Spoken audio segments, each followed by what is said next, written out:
뉴욕 증시 마감 코멘트 영상 보고 오셨습니다. 밤사이 나온 해외 뉴스 점검해보면서 전략 정비해보도록 할게요. 유한타증권 유동원 본부장과 함께합니다. 어서 오세요. 안녕하십니까. 밤사이 나온 해외 뉴스부터 화면을 통해 만나보시죠. 파월 의장은 인플레이션이 중앙은행의 목표치인 2%로 둔화되고 있다는 명백한 증거가 나타날 때까지 연준이 금리를 계속 인상할 계획이라고 말했습니다. 조 바이든 미국 대통령이 의회에 휘발유와 경유 유류세 면제를 9월까지 3개월간 요청할 것이라고 밝혔습니다. 유류세 면제분이 가격에 반영될 경우 약 3.6%의 인하 효과가 예상됩니다. 패트릭 하커 필라델피아 연은 총재가 2개 분기에 마이너스 성장을 기록할 수 있다고 예상했습니다. 영국의 5월 소비자 물가지수가 전년 동월 대비 9.1% 올라 2달 연속 40년 만에 최고치를 기록했습니다. 미국 태양광 개발업체들이 향후 4년간 60억 달러어치의 미국산 태양광 패널을 구매하기로 했다고 밝혔습니다.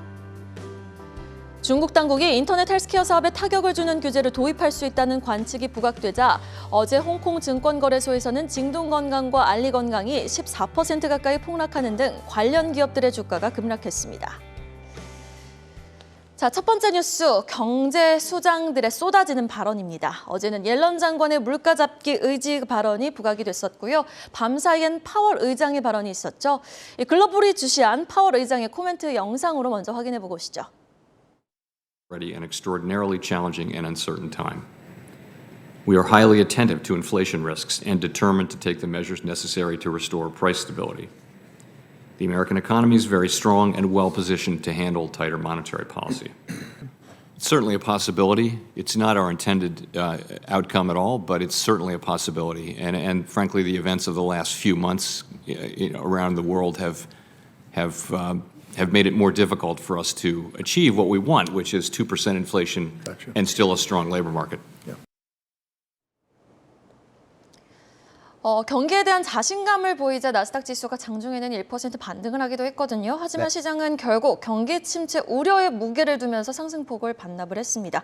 본부장님은 밤사이 좀 어떻게 발언을 해석을 하셨나요? 네, 자 파월 의장의 발언을 들어보면은 여전히 금리 인상에 대해서 초점이 맞춰져 있습니다. 인플레이션을 낮추기 위해서는 지속적인 금리 인상이 필요하다라는 얘기를 하고 있고요. 그렇기 때문에 오는 7월 27일에 자이언트 스텝의 가능성이 충분히 있다라고 판단이 듭니다. 지금 또한 경제에 대해서는 여전히 실업률이 정말 안정적이고 고용시장이 안정적이기 때문에 튼튼하다라는 얘기를 했습니다. 중요한 것은 이렇게 금리를 급격하게 올렸었을 때 실업률이 올라갈 수 있는 가능성, 이에 따라서 또 경기 침체로 연결될 수 있는 가능성에 대해서 그 가능성이 상존한다라고 발언을 했습니다. 여기서 또 인플레이션 중에서 에너지라든지 농산물 가격은 연준이 영향을 미치기는 어렵다는 얘기까지도 나온 것 같습니다. 여기서 더 더해서 제넷 옐런 미국 재무장관이 한 발언을 들여다보면은요, 실업률이 상당히 높아지지 않고서도 물가를 잡을 수 있다라는 의견을 밝혔습니다. 이 내용을 보면은 2년간 코로나19 팬데믹 동안에 빡빡해진 노동시장이 인플레이션 상승을 퇴치하는 데 도움을 줄 수 있다, 이런 의견인데요. 이게 무슨 얘기냐면 고용시장이 계속적으로 낮은 실업률을 유지를 시키게 되면은 임금 상승률이 그렇게 높지 않을 수 있기 때문에 이는 인플레이션을 낮추는 효과를 가지고 올 수도 있다, 이런 얘기를 하고 있는 것입니다. 지금 실업률 추이를 한번 보시면서 말씀을 드리면 현재 3개월 연속으로 3.6% 시대가 지금 나오고 있습니다. 이 숫자는 과거에 코로나19가 터지기 전 가장 미국이 안정적인 성장을 보였었을 때 3.5% 수준하고 비슷한 모습입니다. 이는 1969년 12월 이후 반세기 만에 어떤 최저치, 이렇게 보시면 되겠고요. 여기서 이제 나오는 얘기는 뭐냐면 실업률이 4.5%까지 올라가도 지금 3.6에서 약 한 1%포인트 정도 올라가도 노동시장은 호황 수준이다라고 얘기를 하는 것이고요. 과거 1948년 이후의 평균값이 5.7%였으니까 4% 중반까지도 올라가면서 어느 정도 안정적인 이 인플레이션을 만들어낼 수도 있다라는 겁니다. 완전 고용이란 건 뭐냐면요, 임금과 물가가 통제불능 상태로 오르지 않고 일자리를 원하는 누구나 일자리를 얻을 수 있는 그런 상태를 말합니다. 그래서 우리도 계산해 보면 한 4%대 초중반 정도까지는 완전 고용이라고 판단을 합니다. 자, 이렇게 되면 이제 미 연준이 금리를 얼마나 빨리 올리느냐가 중요하겠는데요. 오는 7월 달에 자이언트 스텝 0.75%를 올리게 되면은 미 연준의 금리가 2.25%에서 2.5% 중립금리 근처까지 올라가게 됩니다. 자, 이렇게 됐었을 때 인플레이션이 내려오는 현상이 추가적으로 금리를 더 올려야지 일어날 수 있다고 생각하는데요. 그렇게 되면은 9월 달에는 금리를 올리는 속도가 더뎌질 수가 있다고 생각합니다. 이에 따라서 변동성이 좀 더 좌그러들 수 있다.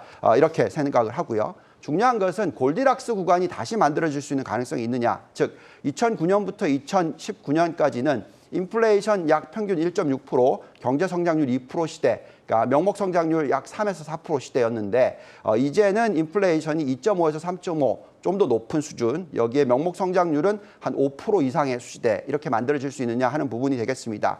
우리는 그 가능성이 있다라고 생각하고요.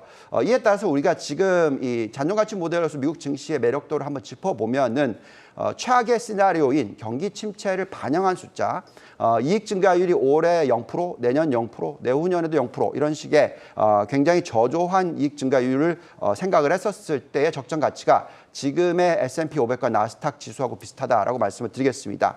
그렇지만 만약에 인플레이션을 잡을 수 있다면 그리고 경기 침체에 빠르게 빠지지 않는다면 기본 시나리오인 상승 여력이 24% 그리고 나스닥 S&P가 24% 나스닥이 39% 이 가능성이 충분히 있기 때문에 지금 시장은 어떻게 보면 변동성 장세를 이용할 필요가 있겠고요. 어쨌든 7월 27일 날 미 연준 미팅이 있기까지는 계속적으로 변동성 장세가 이어질 수 있다는 것은 감안하셔야 되겠습니다. 네, 일단 1차적으로 7월 27일 전까지 변동성 장세는 염두에 둬야 된다라고 말씀을 해주셨습니다.